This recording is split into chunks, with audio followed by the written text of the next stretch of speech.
What up? We are back, and welcome to What's Your Grails. I'm your host, Tony Sanders, and last week we didn't get to do it because I had to work. So I'm back this week, and my special guest is none other than Thanatos. What's up, everyone? Thank you so much, Tony, for having me. I know Tony has been messaging me and telling me, hey, man, look at your calendar, find a date. We got to do this. And I guess today, I mean, I still work tomorrow, so it's I can't stay up too late, but we have to have it. We got to get it done. So thank you so much for having me, Tony. Yeah, like you and Alex the Comic Hoarder are like the ones I'm just like. Yeah, it's a science. Yeah, it'll work out though. We get it going. So I always start the show off asking my guests what is their holy grail, and we pretty much figure you might have accomplished yours, but let me ask you anyway. You know, the obviously as a Green Lantern fan, and if you saw the video yesterday, like the holy grail is here, but whether that would be considered if I could choose my favorite comic for me, that 5.0 might not cut it. And I put a bunch of slabs over here so I could. I know your show talks about other things regarding grails, but this would be considered in my mind as if someone looked at my collection and said, and had to point out like which one of these would you call a holy grail? They would point to this, right?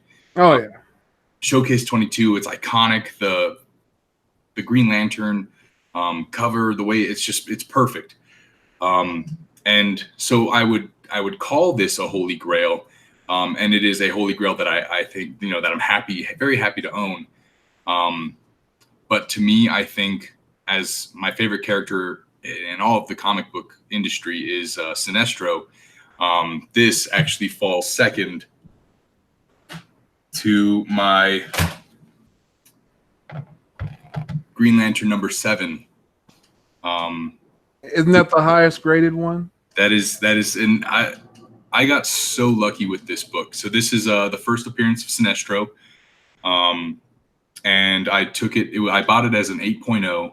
It had cream to off-white pages, and I took it to Denver Comic Con last year, and I had Joe Giella sign it. And I remember watching CGC crack this open, and it was like I've cracked cases open, and I feel like I feel good about it. This guy was like manhandling this book open, and I was so scared. He was like talking to someone else while using a razor to cut it open, and I'm like freaking out. And man, I would have been. and so now this other guy's holding the comics, and we go to Joe Giella's booth, and he's all alone. It's just him and his like handler or whoever, his friend. And I had 4 comics for Joe Giella to sign. And Joe Giella's old, he's like 95 years old. Yeah. And he doesn't care about what grade your comic's gonna get. And I remember watching him, like he was just like pulling them back and forth, like looking at them and like picking them up. And so when I asked him to sign it, I was like, this book just lost the whatever I put into it. So when I got it back and they were doing the paperwork, I originally was not going to have this pressed, but I opted for their CGC's ridiculously expensive press and grading. And meticulously long too. Don't forget that. Forever, dude. It took forever, but it came back in 8.5 with off-white pages. So it got the little bump in page quality, and it got the little half bump in grade. So it's the highest graded signature series of the book, which is amazing. That is cool, and I love those are weird. Like it's weird to see those first appearances, but they're not on the cover. That's like weird to me. But it's like that. Like it's the first Kingpin, but he's nowhere on the cover or nothing like that. But at least that's even. I think if that wasn't the first appearance of Kingpin, that book would still be worth a ton because it is such a good cover. Yeah, just like that. I like that cover too, though. Like whenever I see that one, I know it's the first Sinestro every time I see it because of the green part across the lady and stuff, and then the way he swoops in and the yellow everywhere. Yep. and that sets it off with that signature series on there too. Yeah, Yellow of Fear. So let me give a couple quick shout outs to the chat. Jeffrey's usually better at this than I am. We got Flaming Sheila, JD Comics, Comic Books NYC, one of the moderators, Mr. Gretzky 9966. We got Soldier Only, Comic Head 84, Caleb Smurf. Let's see, Kachoon, what is up? Collectible Paper. The Slab Dragon himself is here, and Comic Lover Omega, as well as Science Cat was first, I guess. Thank you all so much for hanging out. Is this the first time that we've had like a show just you and me? Yeah, this is the first time I think. Have we ever been on anything together? I don't think I've ever been on your channel ever. I don't think I've ever been on anything. Have I ever been on anything with you? I don't know, man. This is the first. So this is the first, people. First app. First ever. Tony Sanders. Yeah, first ever with Thanatos, and I'm super happy to have you on the show. Dude, I'm so proud of you. Like, super congrats. I know you just hit 900. That's amazing. Like, you've done so well. Dude, I'm like, I don't know. I'm just trying to do shows and have fun with people, man, and collect. So, as you know, like I did collect something that I wanted, and JD tried to help me get one. And I'll always shout out JD for that because we did have fun at C2E2 when he did try to find me one. But my requirements for this book was I wanted it to be from World War II. It had to be an Alex Schlumberg cover. Oh, man. And it had to be like, Cap on the cover, doing something. And it had to be like, just like a nice. And for me to find this on eBay, of all places, eBay, I couldn't believe it was on eBay. And I was just like, when I seen it, and I was like, it's only a 0.5, but I just kept like, how you can, when you're on your computer, you can zoom in. That's what I do a lot. It's I'll zoom in. Every time. I get so mad when you can't. When you mouse over it and it doesn't let you zoom in. I get so angry. Yeah. Like that immediately turns me off from the listing. Yeah, it's like, nope. If I can't zoom in, I don't want to look at it. But like, you're hiding something. Yeah, and so this was like a timely. This is like my oldest comic book ever. Oldest. Yes. And it's the Captain America 39. Wow. Bucky with a bat. Like Bucky, like look at Bucky with the bat. Dude, Bucky looks badass.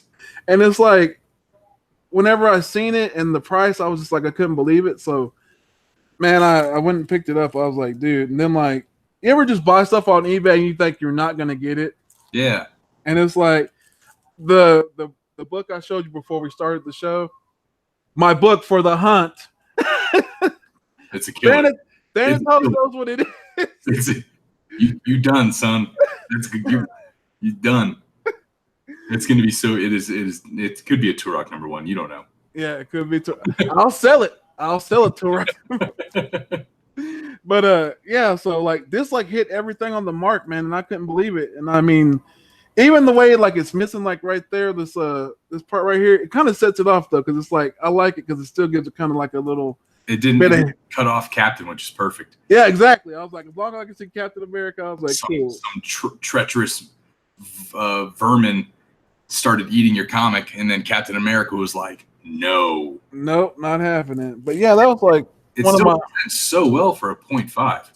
And that's like, I don't know, that's like one of my things about like when I do the low grade thing, like I literally like I showed Reggie this book right here. Yeah. I sent it to Reggie and Reggie looked at it. He was like, dude, it looks way better than a 1.5. He was like, I swear. And I was like, the only reason it got that grade because the whole front of the, I guess the spine split all the way down and they taped it back.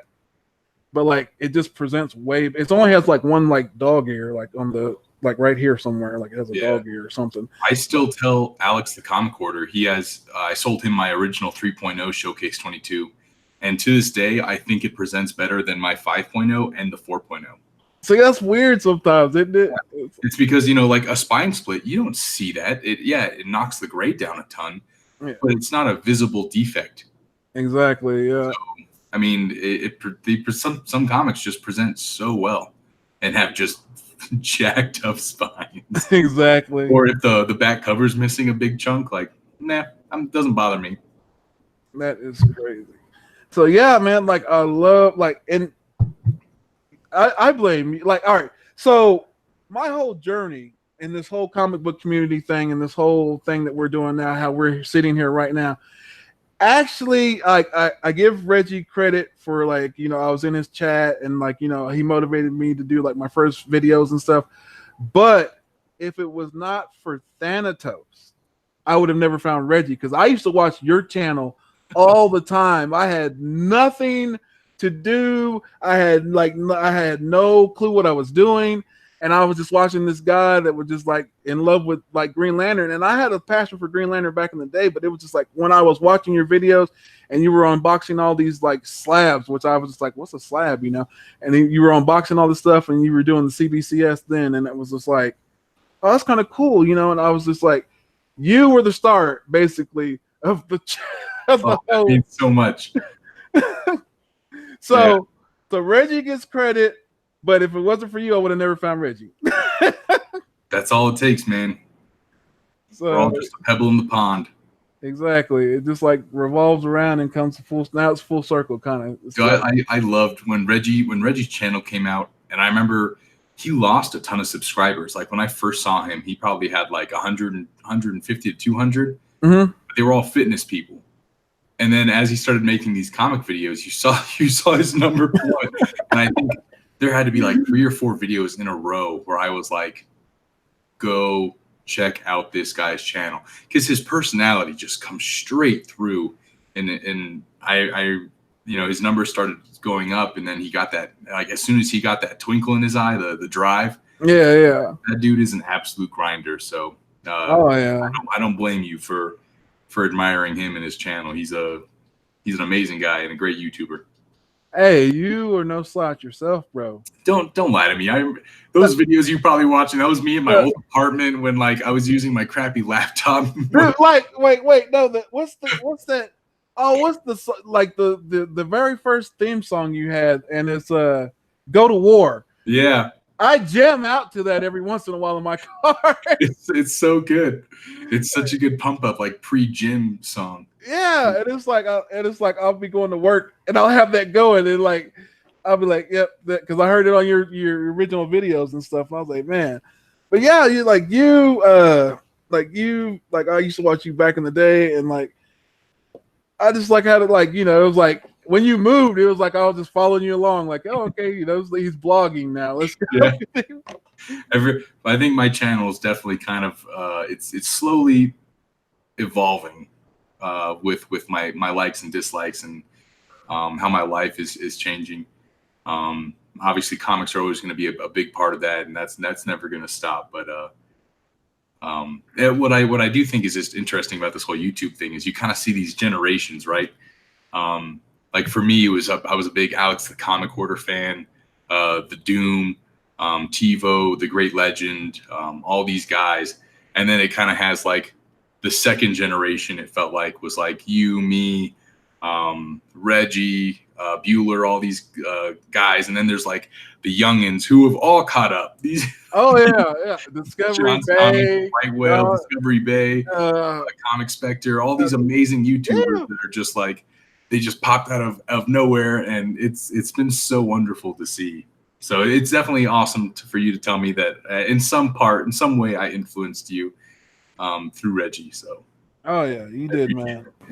And it's like I said, I enjoy the stuff you put on your channel. You know, like when you do the unboxings, you do the infamous makeup one, which was Melody and I are probably hopefully going to do a video this weekend. Should be fun. There's no makeup involved. I promise. And a lot of times people are like, you know, I watch, like I'll watch, but like I won't say some things sometimes because like it's like I love the chat, but it's like oof. I have to start, you know, typing. Like I'm trying to watch what you're saying, and it's like, okay, but I love you guys in the chat. Like I said, forever the chat's champion. I do it for the people. Yeah. And so I'm gonna show this book because I could not yet get the one I wanted, but like this one was Actually, no, I'm gonna show this one. I'm gonna show this one because this one was inspired by you. This was an all you purchase.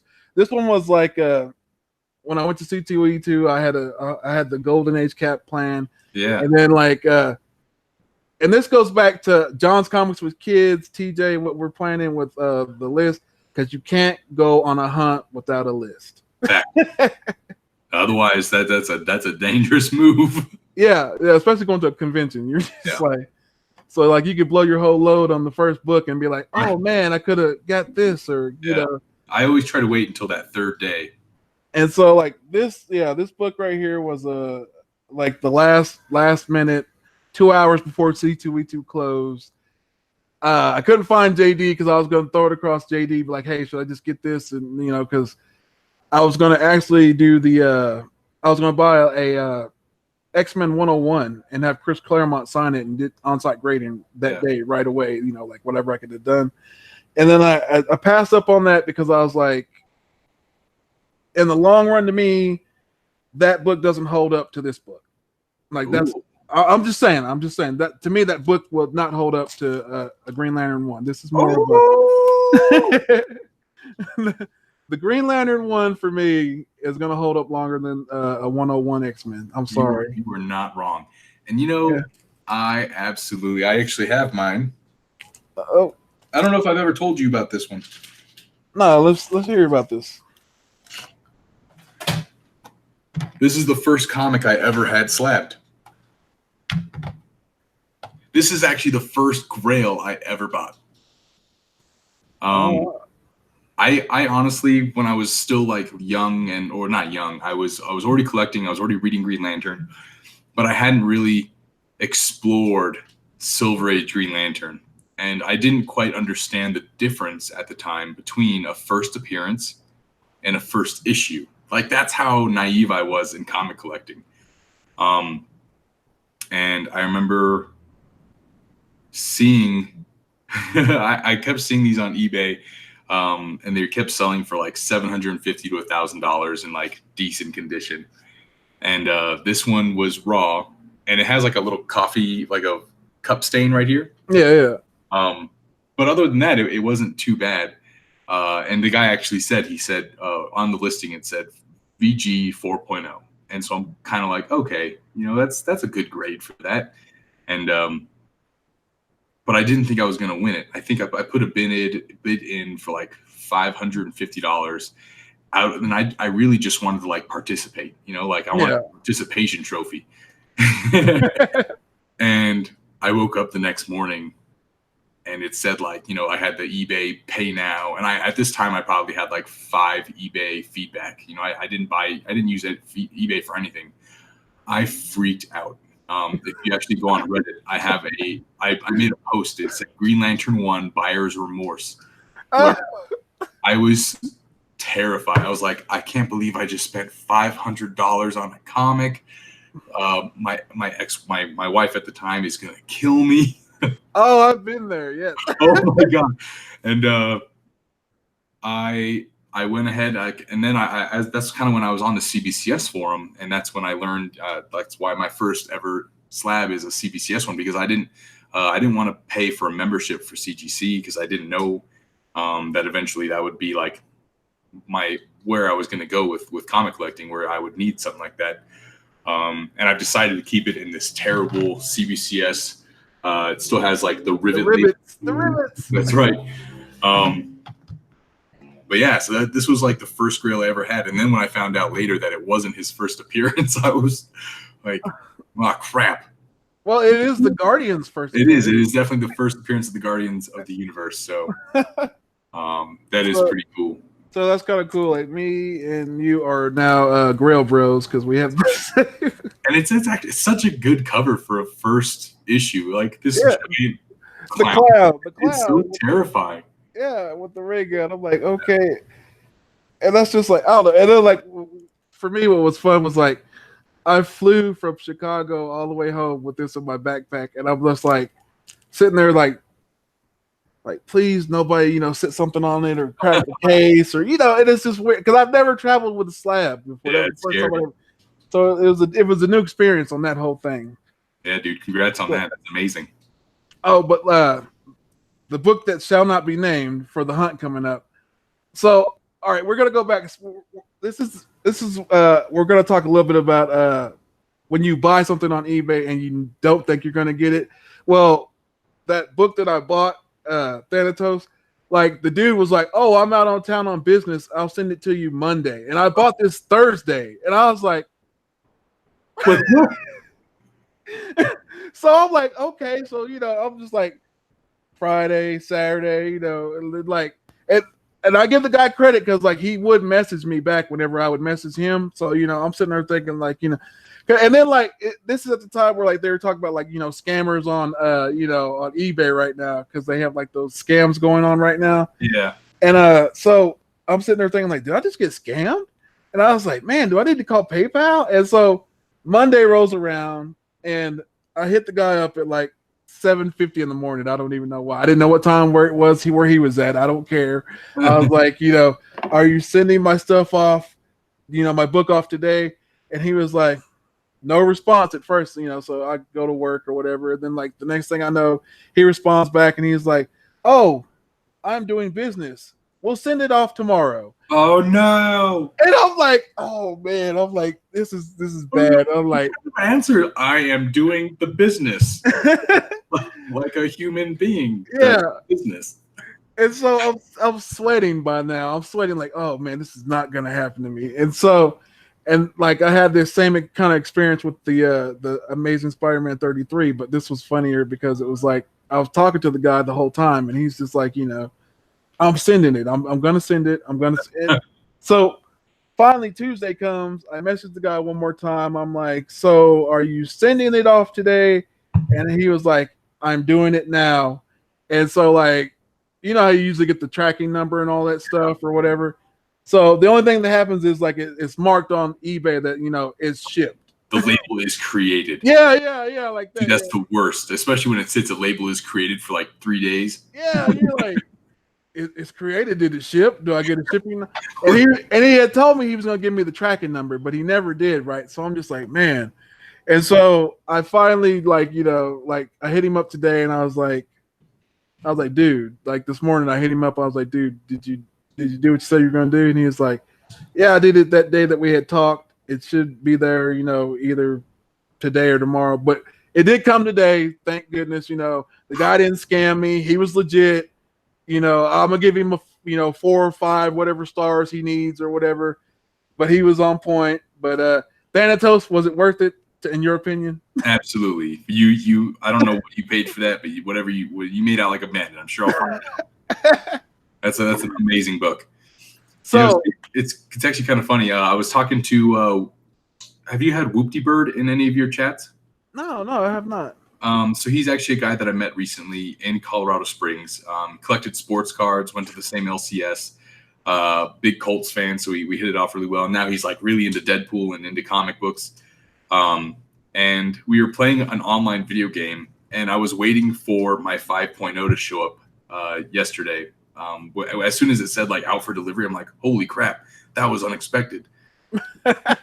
And then I get a notification that shows that my admin office had it, that it delivered, and he's immediately like, "Are you gonna go get that?" And I'm like, "Nah, man, we can just let's just play this second game. Like, let's go, we'll be fine." And he was freaking out for me through our video game because he's like, even when he buys sports cards, he's like, if it's a $5 sports card, you better believe I'm waiting. And it was kind of weird because normally I am kind of freaking out a little bit, but for some reason yesterday I don't know, I felt at ease, like everything was meant to be. That is cool, man. Heck yeah. Like I think one of the worst experiences I've ever had is like when it says delivered and it's not there. Oh, so scary. And so like what had happened, I remember I had some CGC books that were supposed to be what was it? No, it was when I had the it was the Jim Lee. It was the Jim Lee signed books that came from what was it? Planet Awesome Collectibles. Yeah. And it said as it was delivered. So I'm calling my wife. I'm like, okay, well, my books are there, blah, blah, blah. She's like, there's nothing here. And I'm like, what are you talking about? There should be like a big box with like a couple, like, she's like, there's nothing here. There's like some mail, but no boxes. And I was like, it says it's delivered. It's not delivered. I'm like, so I'm freaking out, thinking like somebody walked up on my porch and just grabbed the box and just took off with it, like it's a big box or whatever. So come to find out, the mail guy just marked it as delivered and put it back on his truck and went back to the the sorting place or whatever. And then so that day it was marked as delivered. So like the next day it was marked as out for delivery again. Oh, weird. But like it was like he had marked it as delivered though, but he put it back on his truck. I was like freaking out. I was like, oh man. But they eventually showed back up the next day. He delivered them the next day. Yeah, good thing. TJ just said that he had the same experience with his Supergirl 9.9. It wasn't shipped for days, and the tracking didn't work. I hate that. Oh yeah, so much. As collectors, that is like the just the worst part of everything, like dealing with eBay or anything like that. Yeah. When I was with CBCS, I think the biggest freak out I had a CBCS submission that had a Wonder Woman comic signed by Gal Gadot. I had 2 Rick and Morty comics signed by Justin Roiland. I had some other key issues in it. It was an expensive submission. And when I got that shipping notification email, like it said like your comics are done. And then I got the shipping notification and it had like someone else's address. Oh, some guy in Las Vegas.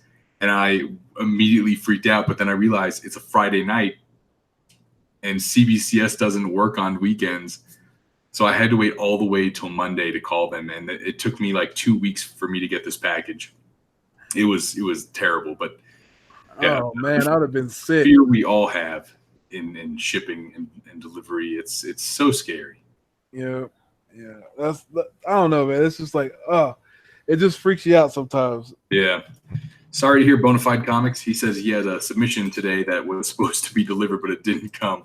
I always try to schedule it. So I don't think you can with CGC anymore. Mm-hmm. But for the longest time, anytime I had a shipping notification, I would immediately try to manage the delivery so I could go pick it up. Exactly. So I don't trust anybody. So who that in the chat asked me, what's my grail? And I don't know, man. Like, I did have a grail, which, I got it, I guess. And then it was like, now it's like, what's your next grail? Exactly. It's like, what's your next grail? It's like, and I look for like, I don't know, it goes back and that goes back to the list. So we'll find out Monday. So tune in Monday, whenever you'll find out what my list is, because I have DS Comics told me, he was like, you are a unique collector. And he said, I like the way you collect. And to me, that's like, I don't know, like the way I collect is sometimes it's just different things, man. It might be like for the cover. Yep. It might be for the appearance. It might be for the longevity. It might be for my kid. What did the boy who had 7 sitting on your show? Was it a cover grail? Yes, cover grail. Yes. Yeah, I agree. I think there's grails for a little bit of everything, and the difference between a grail versus just a key issue. What some people consider a key issue, other people would literally, throw, they'd sell a child for. Exactly. Yeah, exactly. And here, I'll show this one. This is the what is it? It's always the origin retold. I love that. It's always the origin retold. But it's Invincible Iron Man #1. And I just like the cover on it for some reason. I mean, it's weird, but it's just like the cover. I like it. Just like I think Iron Man #1 is probably one of the best first issue covers. It's so perfect. Yeah, it's just like, I don't know, for some reason I just like it for some reason. It immediately takes me to Capcom versus Marvel. Yeah. Where he's like powering up.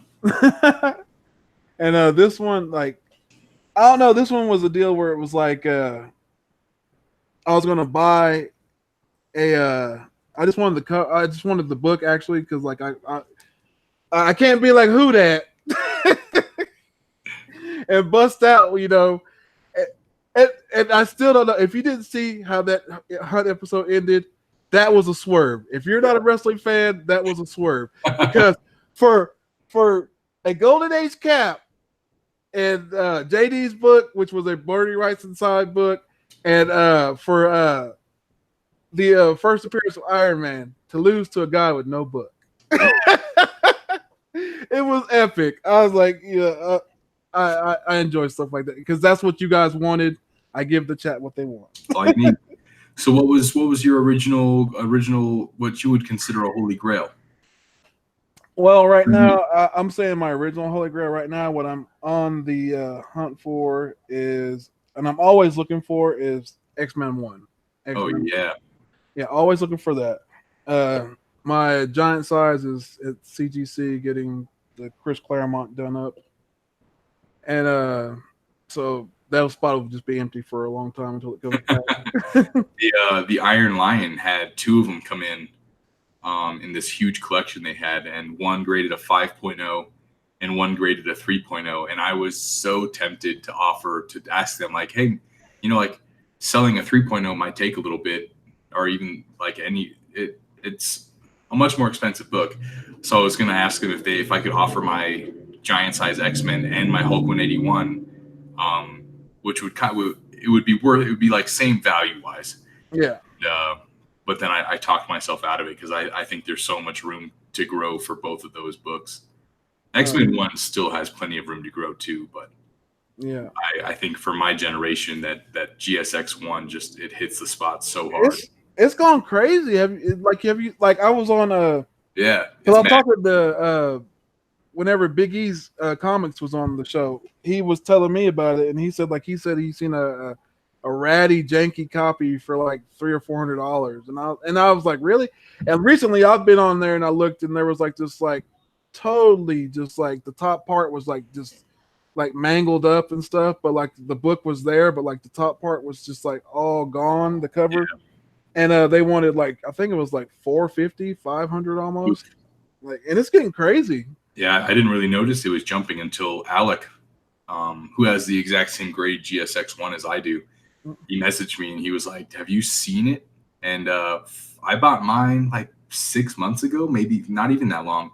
And he said, it's doubled in value. Like on Go Collect, they're selling for twice what I paid, and that's crazy. Yeah, and I bought a low grade one, and like I didn't pay that. Like I think I paid like $2 something for my like 2.0, just the PGX.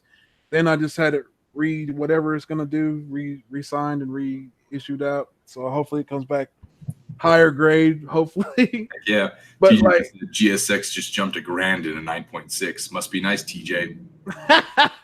I'm telling you. But yeah, so like for the $2 something I paid, I think it's worth like with it being signed, and even if it comes back like a 2 again, it'd still be worth more than what I bought it for. I got that guy too. I just pulled out a bunch just in case, depending on what we were talking about. Ah, yes. I always have the X-Men theme song go through my head when I see this book. I just love the cover of that book. It's so perfect. It's just like I remember reading like the reprint back when I was younger, and man, I enjoyed it so much, and it was just like, and it's like if you can see behind my camera, or like behind my computer, it's literally like a picture of that right there, and that was like an everyday thing. Like that was like my first like book that I actually wanted to get when I came back to collecting was a GSX1, and then like I remember. I called my wife in Walmart's parking lot because one popped up on eBay and it was the one that I bought. And the dude wanted like 3 something at the time, but I talked him down like 2, I think it was like 60 or 250 or something like that. I talked him down. And my wife was like, at the time, you know, I spent money on books, but like anything like that I thought was like a crazy amount, I would just call and like let her know, like, yeah, you got it. Yeah, you know, like, hey, I'm about before I even bought the, yeah, you do. So, like I said, before I even bought, like when I was at C2E2 and I bought the Green Lantern 1, I called her all the way. I was like, hey, I'm about to buy something. And she's like, what? And I was like, well, this. And I told her what it I was. love you. Huh? I love you. Yeah. Oh, yeah. You got to throw that in there. Oh, I love you. Yeah. If you don't throw that in there, it's not going to work. You're the best wife ever. Oh, yeah. Oh, yeah. So, like, that was smoothed over. She was happy. So, like, but, like, you have to let them know. If you don't, you'll get in trouble. But, like, Absolutely. So I ended up doing the deal, got the book, and like there's a video like on my channel, like horribly done back way early. But they're all still like all my first videos are on there still. I don't ever take them off. So if you want to see how bad I was, go back and look. And like, I improved quality eventually. Then like I remember a great man once said, like, I do live shows because I hate editing. I think it was Thanatos. That was definitely me. Editing is the worst. It's so easy. It's so much more natural and I don't know. I feel like I'm so much more critical of myself when I'm videotaping. Like you'll like, hey, what's going on, everybody? And then you're like, nope, not good enough. Hey, I end up having like 15 clips of me introducing myself. See, that was like the thing. Like, yeah, I'd rather do it. Like, I miss doing some of the videos myself, but like I don't miss the editing time. Oh, absolutely. And I enjoy like the chat. Like the chat to me is what makes it even more fun because it's more impersonal when you just like post a video on YouTube and you're just like, hey, I put a video up. Go look at it. Yep. So that's why I just like to have like that. Hey, show that Schomburg cover again. Oh yeah, hold on, let me see. I absolutely love Schomburg's work. It's amazing. I'm trying to stay away from the whole Golden Age thing. Yeah, and it's like, well, it's JD's fault, because JD's always like bad influence for sure. JD's a bad influence. Like he made. All right, well, hold on, let me finish showing that because like if you can't see and like I can't believe it's a 0.5 though. Just how the colors look on. Oh, he made Japanese people look so bad. Yeah, and that was like. No, but that was the time. That was. And I brought this up on the hunt. I was like, "This is the most racist thing I'd ever seen."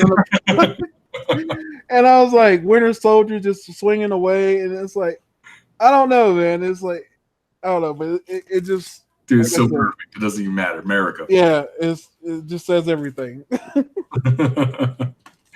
So yeah, and then like I said, like JD, he's bad with the Golden Age because he makes you buy Golden Age. But where was that one that I had that was Golden Age that I ended up buying because here it is.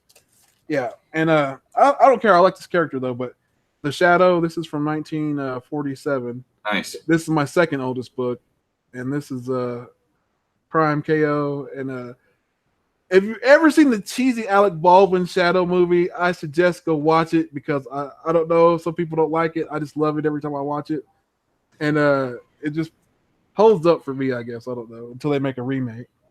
Yeah, I think my favorite Golden Age character, and I've never owned one of his comics or anything, but was it Mystic Comics who did the Destroyer? Oh man, that dude is so badass. And those covers sell for thousands of dollars, and I think most of them are Schomburg. It's just crazy, man. I don't think I own a single pre-code horror, or I don't own any Golden Age right now. I got rid of all of them. Really? Wow. Yeah, I had that Crime Suspense Stories 22, which was if I had a pre-code horror Holy Grail, that was it. And that was a cool cover too. I absolutely love that cover. But when you put them towards things like that Showcase 22, it doesn't make me feel so bad. And then I had some Golden Age Turok, but my big one is now a part of TJ's collection. So I have rid myself of all the Golden Age. It's a suckhole, man. That is a sand pit that is very hard to get out of. Yeah, because I know JD, he's like this, like, and he said this is a different. Like I tell people, it's a different field. It's a different form of collecting. But it's collecting on a different plane. Yeah. It's like I enjoy it. Like I enjoy like hearing JD. Like I said, that time where C2E2, and it was like, here's JD, me, Golden Age Guru, Golden Age going back and forth, and I'm just like, just sitting there like, yeah, like I'm waiting for them to say something, like at least in the Silver Age. Nothing happens, dude. I'm just like, okay, I'm totally locked out of this conversation. Yeah. But I'm listening though. But it's stuff like that. Like that's how you learn stuff though. So I'm hoping that next year or hopefully someday soon, when you guys do another big meetup at C2E2 or something, I can show up. I didn't realize, like I don't know why I have this like Florida mentality where I'm in Denver. I'm close to Denver. When people were finally like, hey, you should totally come to C2E2, I'm like, oh, that sounds like a really expensive trip. I looked at flights from Denver and it was like $110. Like, oh man, I totally could have gone. Oh, dude, we had a blast. Like I said, awesome. So that had to be a great time. Dude, you've never lived until you've stumbled through Chinatown late at night with the Comic Corps and the Blasted Statue crew. Yeah, I bet that was awesome. Oh man, like we literally had fun though. Like I said, I don't know if you see, but I did karaoke. Like everybody did karaoke. We all had a blast. So that's awesome. So I'm gonna show this book right here because, like I said, this is a special book to me, and it's a special book to another one of my buddies, and that is Jeffrey. This is the Hulk 102, and such a cool AOK you sent him. Jeffrey's so nice. He got it. Did you see the watch Jeffrey got when we did Bro Talk? You see the watch? Yes, Jeffrey got a what was it? Invictus, or what kind of? I think it's an Invictus watch or something like that. I'll have to see it. But it's like he posted it on Instagram. But it was like we were doing Bro Talk, and me and him were just hanging out talking and stuff. And he's like, "Oh, I got an unboxing to do." And I was like, "Oh, okay, well, unbox it or whatever."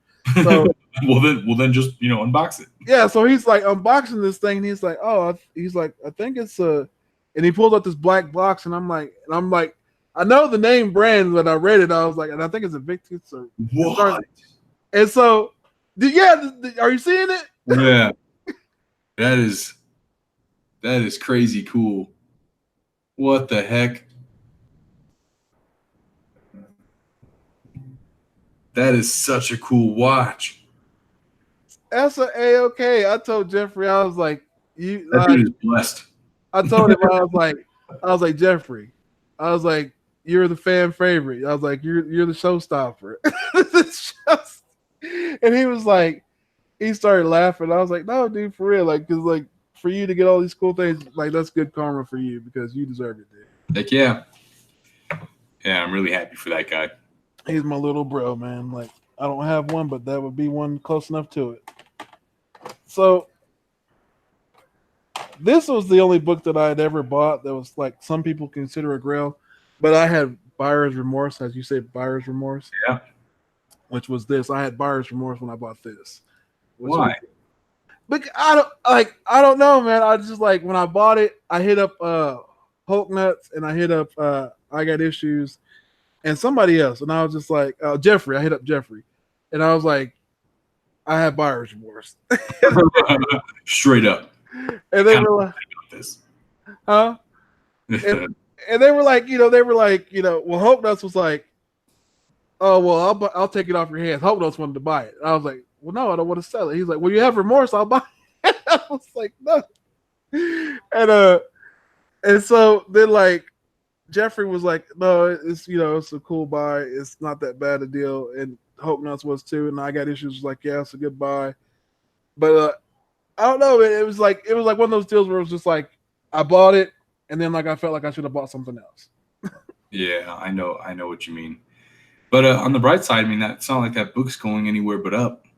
I know, that's what I was like. And then like John's Comics for Kids, he had bought one too, and he told me like, it's not that bad a deal to get it right now. So I'm a huge advocate for Hulk 180. I do think that it deserves far more credit for being a first appearance. Man, it's gonna be a forever battle with that because it's like, Yeah. like It's because the cover of Hulk 181 is just too good. yeah, that's what it is. But I asked, like, everybody says the story sucks though. Every time I talk to somebody, they're like, "Oh, it looks Oh, but good." But it doesn't even matter about the story. When yeah, have you opened that? Did you get it raw? no, I bought it slab. I didn't ever open it. It was just like, I got my copy raw from the Iron Lion, and I got it for a deal. did Um, you? I was so pumped because they got a collection in, and I came in. It was one of the first times I ever went to the Iron Lion, and I went through this huge collection, and I pulled out that Hulk 180, and I'm like, oh, that's really cool. And I think they had it for like $130, and the Shelby was like, well, yeah, we had a Hulk 181, but we sold it yesterday for $400. Oh man, I'd have bought it. Kidding me? Anyway, I didn't really think anything of it. I just left. I got home and I'm like, I need to go back for that. I need to go back for that book. So I go back, and she even gave me military discount on that. And I was so happy. So I got that. It came back a 6.0 from CGC. So I got a great deal on that. But before I submitted it, I made sure I opened it and I read it very carefully. But seeing, like to this day, like seeing that last page, that last panel where it's got the Wolverine on it, and you're like, damn, dude, that's the first. Like that's him. Like, And he said something too. He said the Wolverine, and it's huge. It's not like a little panel or a shadow. That's a full blown first appearance, and it is so awesome. I had goosebumps when I read that, or when I saw that picture. See, that's crazy to me because it's like I understand, like, the cameo thing, and they say, "Oh, well, this is that's like the whole thing with the Major X thing because they're trying to say the cameo, like his first appearance is in that Deadpool Spider-Man thing, and Rob Liefeld's like, no, it's Major X1 or whatever. I want to make money. Dude, did you see the cover for his number 2 issue? Yeah. It's terrible. Yeah. Like, Rob Liefeld, you need to just retire because you're bad. Like, yeah, I will admit that one on the Major X2 was kind of like I had a flashback to the 90s on that. Yeah, what's wrong with his legs? I don't know. Like, and then it was like I need like the like I said, the Superman's ones that he did or whatever. Like, they're so bad, they're like but you want them though. Yeah, they're so bad that they become iconic. Yeah. Like his Captain Marvel chest. Everybody loves that just because it's so bad. But I'm of the same mind. TJ says Major X, who cares? And I 100% agree. I am not going to buy that book. Oh yeah, Great Legend. Thank you so much for hanging out, brother. Yeah, thanks for showing up, Great Legend. Man, yeah, you've never lived until you heard the Great Legend. You think it rhymes good, like on camera and stuff? In person, dude, like in person, that dude's like a thesaurus of rhymes. His voice is like, I don't know, smooth caramel. Yeah, it's beautiful. It's like totally awesome, man. I said it. I had a fun time, and but one of the, like I said, like JB was awesome. JB was one of the coolest dudes I met too, and a dude that I really connected with was Drew Manchu. Man, that's like one of my he's like I have much respect for him. I love Drew. When I was on a mid shift a while back, I remember he did a live stream in the middle of the night for like 3 hours. And he was just showing this collection that he bought, and I was just hanging out the whole time. And he's such a cool dude. Oh yeah, man. You need to come like if we do CTUT again, you need to show up, or just like another Comic Core convention thingy. Just like everybody needs to show up. Yeah, and have a good time. I remember the first time that what was it? The first time like you followed me on anything, and I was like, Thanatos followed me. Or when I remember when Alex the Comic Quarter followed me too. I was like, oh my god, it's Alex the Comic Quarter. Yeah, like he subscribed to me, and I was like, I gotta step my game up. He's watching. Yes, and it's like these are people that you watch, like when you first start out, you're like sitting there watching them, and then it's like when you interact with them for the first time. I remember the first time Whale was doing his community, his community talk thing. Yeah. And I just got off work and I was like, oh, send me the link, and I jumped on, and like I jumped on, and then like whenever I jumped on, Bueller jumped on, and I'd never worked with Bueller before. And Bueller jumped on, and I was like, oh, it's Bueller, the guy I watch like every day religiously. So, and then I ended up stealing his his X-Men 94. Nice. Okay. Gomez said I was like that with the Doom 143. There was a long period of time where I honestly thought the Doom hated me. And I think I tried like commenting or something on one of his videos, and it like denied me, and I thought he had like blocked me. Oh snap. And I was like, oh no, because I think I'd only really talked to him once, or been on a live stream with him once. And I don't know. I hope I didn't make a fool of myself, but for a long time I'm like, the Doom hates me, and it wrecked me so hard. I was like, I love you, the Doom. Oh man. Surprisingly, Bueller and I have only been on, I guess not really surprisingly, Bueller, I was on the Comic Core a lot with him. But other than that man, he has never invited me to be on his channel, not once. Really? Really? I'm gonna tell Bueller. I'm like, Bueller, how come we have Thanatos on there? He doesn't love me. Well, I mean, if he lets me on there and I stole his comic book, I mean, he should let me on. It's been such an awesome journey doing this stuff.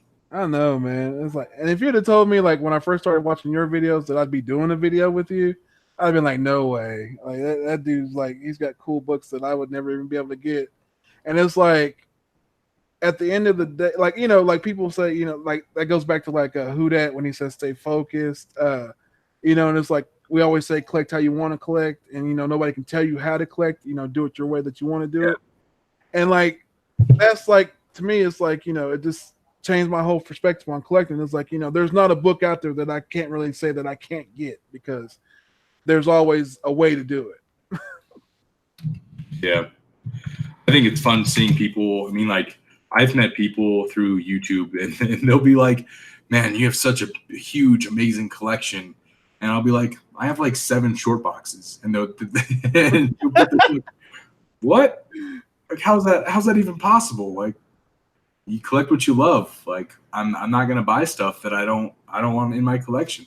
Exactly. Now, something that I did collect, and I hope you have it over there next to you. And like we started the catchphrase, I guess, was "Dim legs." Dim legs. She is here. I wasn't gonna bring her out. She's I don't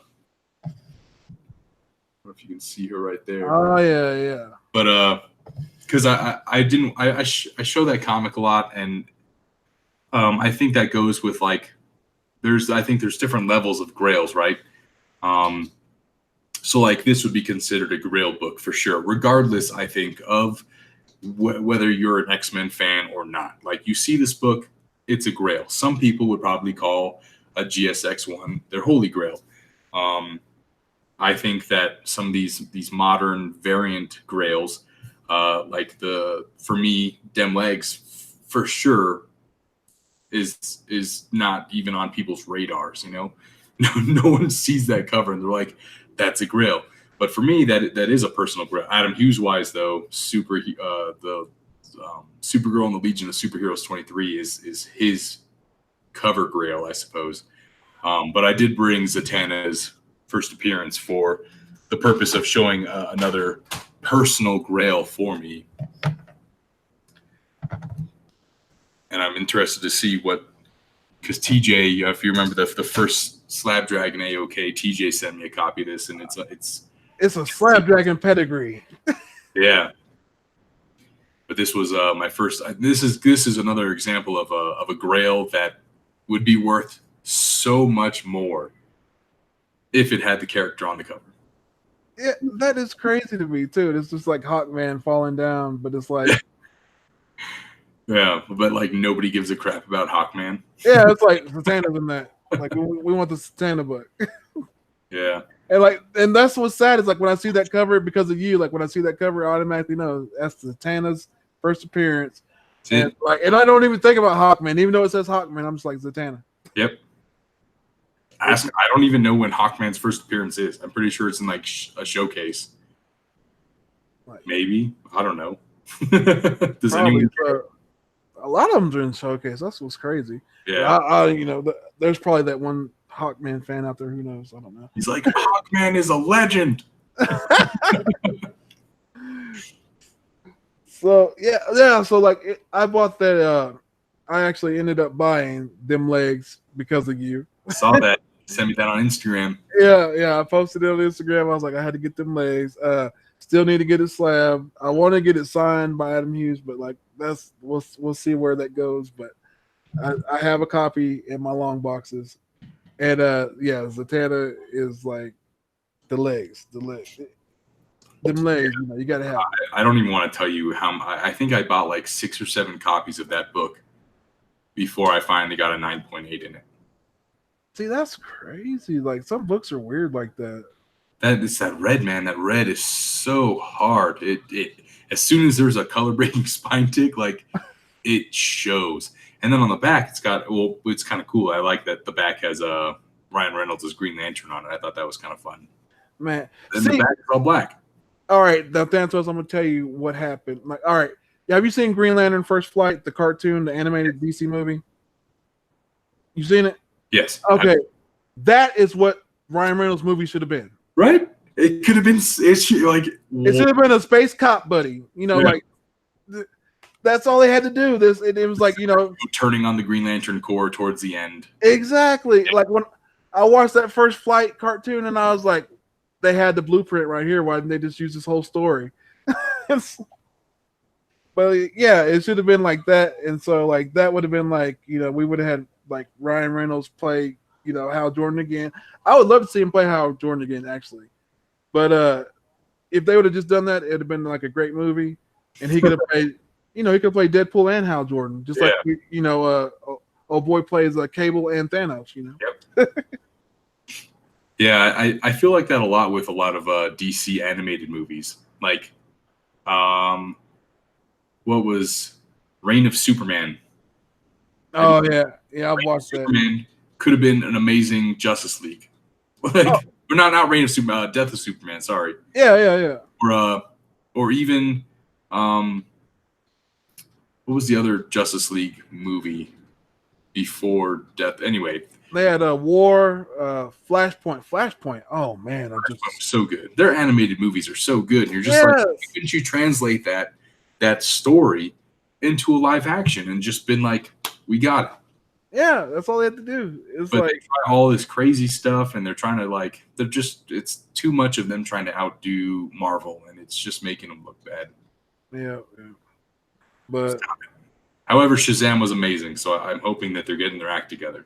Yes, and I will be the first to say Shazam was better than Captain Marvel. And if I'm wrong, may lightning strike me. 100%. Captain Marvel, that was the first, other than like Iron Man 3, that was the first DC or Marvel movie that I walked out kind of like, what the hell was that? Oh, dude, like I not to even be ashamed, I fell asleep for like 2 or 3 minutes because it was just like so bland in some parts, and it was just like, and I'm not trying to bash any woman movement. I'm not trying to hate on anything that they were trying to do in the movie, but when you take that the point of the movie was supposed to be like, okay, women's power, she's empowered by Marvel, which is a woman now instead of a man, and he gives she gives her powers, and she's in the military, and they had her in the military, showing that, she's stronger than these other guys, even though they said she can't do it and this and that. And that was cool, but it was just like, stick to the story. We don't need all that. Just get to where, what we need to know. But what's this have to do with Infinity War and everything else? I think for me, the movie was weird because Brie Larson, I know she tried playing like a very stoic Captain Marvel, but she came across as just like resting, Brie Larson's best role she ever played was when she did Scott Pilgrim and was singing on stage. Yes. I forgot that was her. Yes. You know who I wanted to be cast as Captain Marvel, and I really still hope she gets cast as I don't know any blonde superhero. Have you ever watched the show Vikings? Oh yes. Agatha. Yes. Yes, please. She would have been amazing because she's so like she's a warrior, man. It would be so cool. Like she could be a great power girl. Oh yeah. That would be kind of cool. Like, yep. I hope she shows up somewhere. So you got we hit the hour mark. You got any books you want to show before we do anything else? We can run through some stuff. So another Grail, talking about low grade that presents well. Man, that is nice. I've been looking at those. This is actually what I practically did a 1-for-1 swap. My Crime Suspense Stories 22 for this. And this was a book that I didn't want in a higher grade because I don't really need it. I just love the cover, and I love the idea of a book where the whole like Justice League finally comes together and stuff. So, and for this one, as long as I didn't care what the page quality was, I didn't care what the grade was. I just wanted something where a lot of the 1.5s and stuff of this book are like missing chunks and just so ugly. So when this one came up and really it presents super good. Wrong with it, other than like the spine is completely mashed, and there's a little chunk missing on the back there. But it presents so well, though. Yeah. It actually looks really good. So that was a big. I wanted to get for me. Obviously, having the Green Lantern Grails is like my ultimate goal. And I think this is one of the few books that's not a Green Lantern comic, but still counts as a Green Lantern Grail. Yeah, it should. Yeah, because he is on the cover. Absolutely. I just hope they do the Justice League. I don't know, better. They do something. They need to do something. I don't know. It's like I always get mad, like whenever I know. Kudos that they put Cyborg in, whatever. But to me, Cyborg has always been a Titan, or he's like he's not up in a Justice League level for me. He should be like if Cyborg's on Justice League, he's doing Martian Manhunter's job, and Martian Manhunter's doing stuff out in the on the field. Yeah. So that's how I feel about Cyborg. So to me, they should have came with Aquaman, Green Lantern. Don't tease Green Lantern and show a Green Lantern get killed in the fight in the Wonder Woman thing or whatever, and don't tease that. Don't do that. If you're gonna tease it, you should have just had like a Green Lantern there, like just have Hal Jordan there. They should have had him in the movie. I don't know why they just didn't do it. Cyborg's cool, but he's not Green Lantern. So. That movie, what I kind of didn't like the most was as much as I love Ezra Miller as an actor, I hated the Flash. Like there was too much lightning, man. Every time he was running fast, it was just like, are you the Flash? Or are you Shazam? Like what is that? Yeah, it was a little bit too much. They should have that's what I liked about the TV show, because the TV show had it right. Like they have it perfectly done, and like I give praise to that TV show. Like I watched it religiously for a long time, and then like we quit watching it for like I think a season because like we started watching other things. But like the only thing I liked about Ezra Miller in that movie was like whenever he was running up on Superman and Superman like starts looking at him and he's like, he's looking at me. It is like the face reactions. I was just like, that was hilarious. Yeah, he's a great actor. Yeah. So, but like, I kind of always thought they should have just gave the Flash role to the guy from the CW show. Yeah. And they would have had more of a basis into the, it would have been like, okay, I know X-Men did a speedster very well too with Quicksilver. Yes. Put Marvels to shame. I'm sorry. They did. They that was like the one point where I was just like, Fox actually did a little bit better than Marvel, because there's Quicksilver was a lot better. He was perfect. He was great. Yeah. Just the way like he would just like move stuff around like doop doop. Like I was like that. It's so funny. And all I was thinking when Ezra Miller's like he touches her sword, and I'm like, wouldn't that go through your finger, man? Like yeah, like, and it's like I don't know, it's just like those movies, like when it comes to those kind of movies, like sometimes, like when I watched the Justice League, like when I watched it for the first time, like you know, and I'm sitting there watching the CGI, it was just horrendous. It was bad. And it was bad. I'm sorry to say it was bad. It was like, and like the only thing that I could ever say that was like bad on Marvel was like Iron Man 3, like when they would open the mask up and like the guy's face would be inside the, that's the only thing that I could ever say. But like other than that, it was just like horrible. Just like, yeah, I think it's going to be a forever battle. We'll see how many years this DC versus Marvel movie thing goes. Yeah. Now they, like I said, the Wonder Woman was pretty good. Aquaman, they hit it out the park. Oh, Aquaman was so good. Yeah, Shazam, they're still on track. They're still moving with it. They're still going because like I give props to that.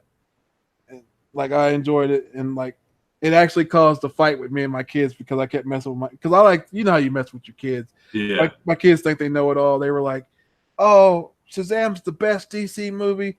I was like, "Yeah, it's the best DC movie probably," but I would still say that I'm gonna say Aquaman is their Iron Man, and then like my son was like, "Well, Iron Man's not the best the Marvel movie, blah blah blah blah blah.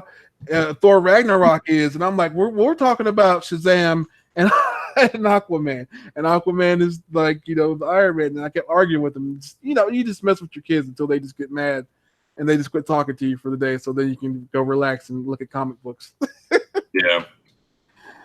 But yeah, so I don't know. I just like those movies. Those are pretty good movies for me. Well, Berknasty asked me, who is your dream actor to play Hal Jordan? I gotta tell you, for a little bit, it was John Krasinski from The Office. After seeing him in 13 Hours and some of those other military movies, shows and stuff, he did a great job.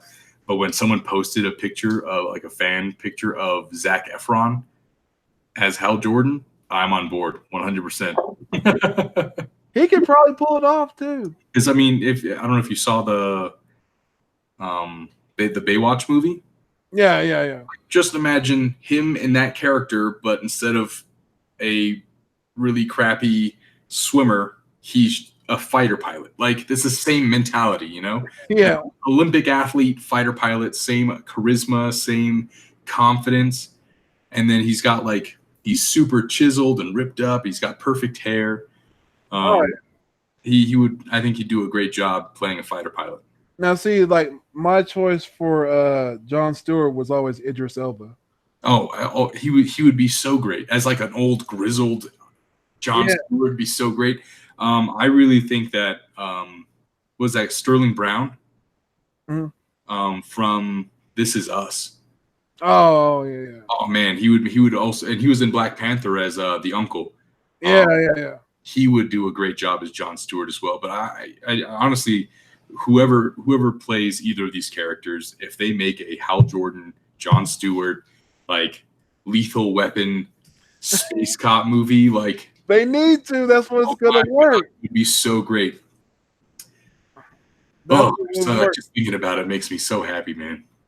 Like they need to listen to what the people want. That's what will work. It's got to be a buddy cop space movie. It has to be like them going from like planet to sector or planet, following clues and throw a Lobo cameo in there if you can. And I also think like if someone like Zac Efron is playing Hal Jordan, right? Like very like go-getter. He's just doing stuff without thinking. And then Jon Stewart with his military background being very like, bro, what are you doing? like plan it out, He's trying to like be the voice of reason, and Hal Jordan's just like, nope, caution to the wind. We're going. Michael B. Jordan would also be a great choice for a younger Jon Stewart, I think. So all right. Now if they did a core movie, who would be douchebaggy enough to be Guy Gardner? Carrot Top. I don't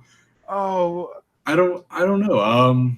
Who would be a good just a guy you want to punch in the face, like but just really good.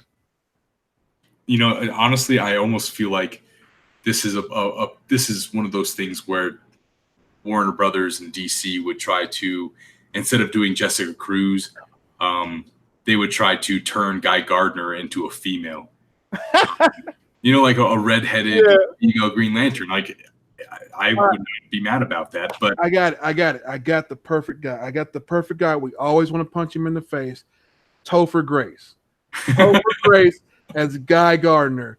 You know you hated him in Predators when he was the psycho killer, but he was acting like he was innocent. Yeah. You know you hated him in Spider-Man 3. You wanted to punch him in the face for ruining Venom.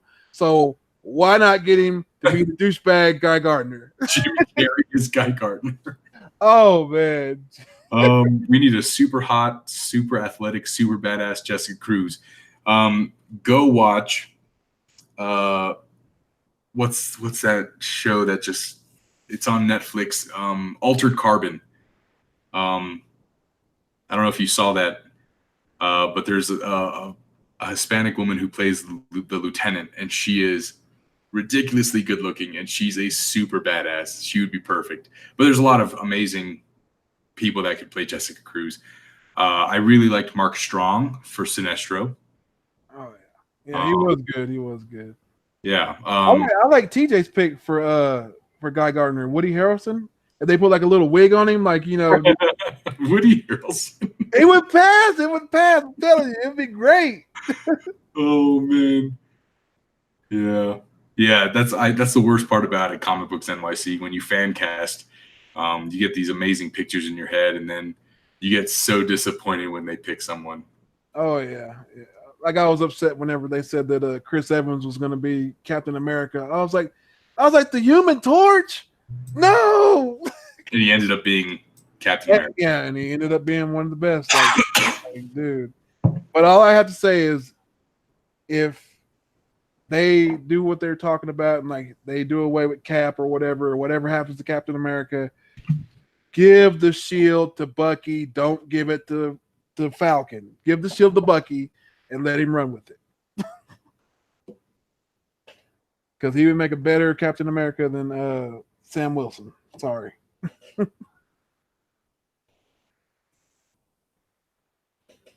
Altered Carbon. Oh, did we lose it? You there? Oh yeah, I am here. Oh, what happened? So apparently my computer is still not happy with me. It just completely shut down. It just restarted itself. Oh, that's cool. Well, did you have anything that you were gonna do before, like on your channel that you got coming up that you want to talk about? This weekend, at some point, I will be doing a live stream with Melody, who's currently playing Red Dead Redemption 2. We have a couple loot crates we're going to open, and then TJ sent us what he's calling a Watson crate, which is his version of a loot crate. So we're going to have a big crate opening. Awesome. A Watson crate. That's no back shaving or no makeup will be involved. No waxing or nothing like that? No waxing. But that's kind of what I think is the only thing I really have planned soon. And then we'll have the Green Lantern Comic Corps or Green Lantern Comic Club coming up. That date is to be determined. And John Comics with Kids and I will be doing Nerd Alert eventually. Yes, that is cool. So that's it, man. I will be doing join me next week whenever my guest will be Comic Head 84. And I'll also be doing Monday. We're supposed to be doing the first episode of The List. TJ, JD, Who Dat Comics, John. Man, I'm always gonna forget somebody. It sucks. Me. And I know I'm forgetting somebody. Jeffrey. Did I say Jeffrey? Jeffrey. And it'll be Monday, so we're gonna do that first episode of that. But yeah, man, Thanatos, man, I'd like to thank you for coming on. I'm glad your computer held up for long enough to do the show with us. Yeah, man. Thank you guys so much for having me. Everybody in the chat, I got my computer back up. But thank you guys all so much for hanging out with us and for fan casting and checking out some grails. I guess I should maybe turn the camera. Is that better? Yeah, for hanging out with us. Tony, thank you so much for having me. It was a pleasure. Oh, you're sideways now. You're like up and down. Oh, it's cool, man. I'm glad to have you on here, man. Like it's like I said, it's kind of like full circle for me because it's like now I started my YouTube thing, my journey watching you, and like to have you on my show was an honor. So thank you for coming, man. My pleasure, brother. So people, this has been What's Your Grail. I'm Tony Sanders. This is Thanatos. Y'all have a good night.